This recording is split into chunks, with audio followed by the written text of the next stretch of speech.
Welcome back. You're still watching Morning Cafe. This morning, we are switching gears and talking about matters education, with a focus on KCSE exams and the challenges that have been there and have existed for the last 37, 40 or so years.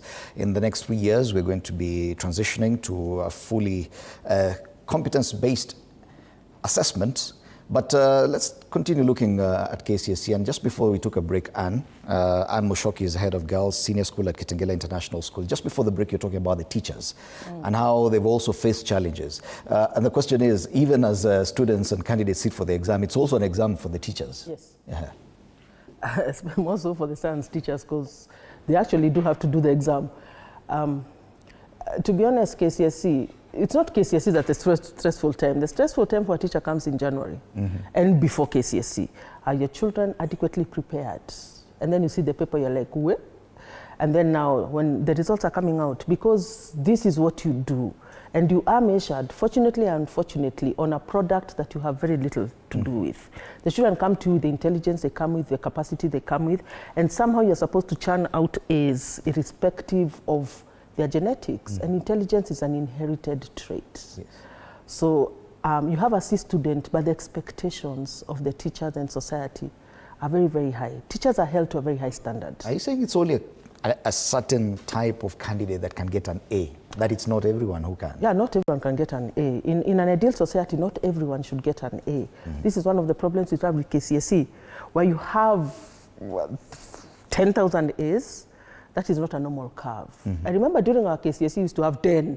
And those people are known till today for the things they've done in society. That is a normal curve. The top grade should not be a mass.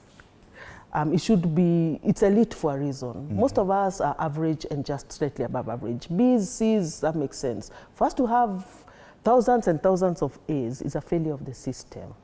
And yes, only a few children can get A's because, like I said, intelligence is an inherited trait. You can know intelligence, but raising it is very hard. Yes. Yeah. Yet there has been a lot of criticism of that system of grading A to E and what it has done to the society. That yes, A's get access to university education, then their life is set going forward because that is the reward of KCSE. If at all, for one reason or another, you are graded at a C minus or a D and E, that becomes your identity for the rest of your life. It becomes an identity. Yeah. I think the problem is the identity. There is no education system that does not have a grading system. It is separating people into categories, and I think this is a human experience, started very early.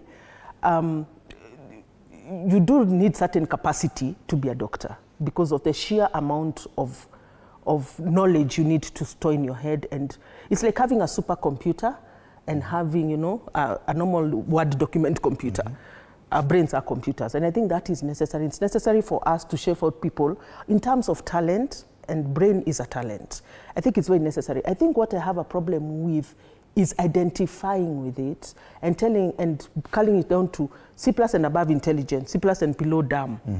And like Bien said in the song, D students, at the end of the day, entrepreneurs do end up becoming the C and D students simply because they didn't go to university, but they had different talents.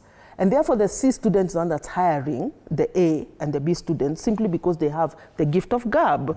They can talk, they can work systems, but they didn't have the vision. Because also being an A student, what happens is everyone expects you to go into academia. It is the C students and Bs who have to find their way and therefore land on a wider variety. I keep saying, if you get an A, even the watchman has an opinion. Daktari, wakili. Everyone now has an opinion in your career.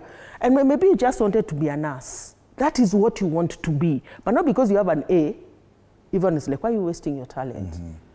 So it works, it cuts both ways actually. The A students really suffer and the C below really suffer. It is the Bs and the C pluses that seem to have an easier life, to be honest. But then again, this grading system, because it has been a bone of contention for a while, it created a business also that now schools use the same to advertise that this is how many A's we got. This is how many of our students got this. That is also a challenge in itself. And therefore in itself created a lack of integrity, a culture of lack of integrity. Yes, and that is why now, these days, it is not government driven.